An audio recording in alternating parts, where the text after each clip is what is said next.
Батыс Қазақстан облысы бойынша Аманат партиясының барлық деңгейдегі мәслихаттар депутаттарының бірінші форумы өтті. Жиында мемлекет басшысының әділетті Қазақстанның экономикалық бағдар атты жолдауының негізгі бағыттарын жүзеге асыру аясында партияның сайлауалды бағдарламасының жол картасын орындау шеңберінде атқарылған жұмыстар алдағы міндеттер нақтыланды. Форумның басты мақсаты мемлекет пен қоғам алдында тұрған халықты толғандыратын өзекті де өткір мәселелерді бірлесіп шешу, талқылау. Мемлекет басшысының тапсырмаларын жүзеге асыруда атқарушы билік пен депутаттық корпус бірлесе жұмыстану керек. Форум жұмысына сәттілік тілеген облыс әкімі Нариман Төреғалиев осылай деді. Осы орайда енді Аманат партиясы бұл еліміздегі ең ірі ықпалды саяси күш екені сіздерге белгілі. Сондықтан да әртүрлі деңгейдегі мәслихаттардағы басым бөлігі осы фракцияның мүшелері. Өздеріңізге белгілі, енді қоғам күн сайын күрделене түсуде, қоғамдағы мәселелер де күрделене түсуде.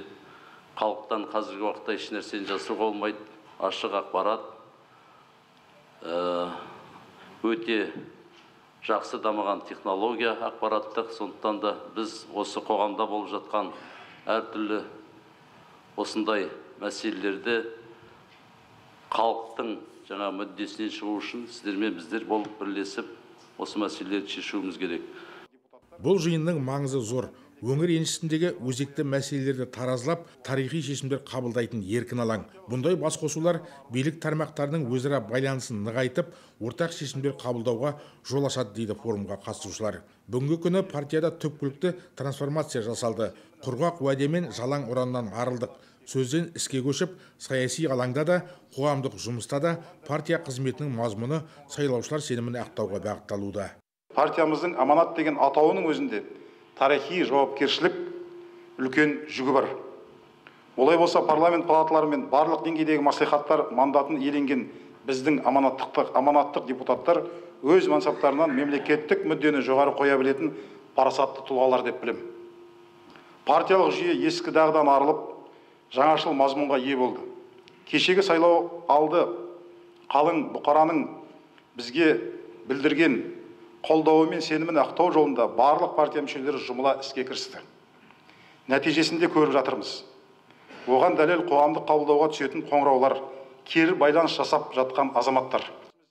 Форумда ортақ ой пікірлер, ұсыныстар айтылды. Өңірдің әлеуметтік экономикалық даму жолында атқарылған жұмыстар, шешілген, шешімін күткен мәселелер, халықпен кері байланыс орнатудың нәтижелері де сөз болды. Сайлаушылардың аманатын арқалаған партияның сайлауалды бағдарламасының орындалуы басты міндет. Жол картасындағы іс-шаралардың уақытылы, сапалы орындалуына тікелей жауапкершілік тиісті мемлекеттік органдарға және әрбір көрсеткіштер бойынша Аманат фракциясының мүшелеріне жүктелді. Мәслихат пен әкімдік, мәжіліс пен мәслихат, фракция мен депутаттар арасындағы ең бастысы депутаттар мен сайлаушылар арасында байланыс маңызға ие. Пленарлық отырыстан кейін секциялық жұмыстар басталды. Онда түрлі бағыттар бойынша тақырыптар талқыға салынды. Партия халықтың әлеуетін, өмір сүру сапасын арттыруға бағытталған сайлауалды бағдарламаны жүзеге асыруда нақты шешімдерді қабылдайтын болады. Бұл елдің, ауыл-аудан халқының бізге артқан сенімі. Ал сенімді ақтау аманат дейді форумға қатысушылар. Ақболат Мұсажабылы, Алтынбек Тынышқалиев, Саид Самиғолла, Ақжайық ақпарат.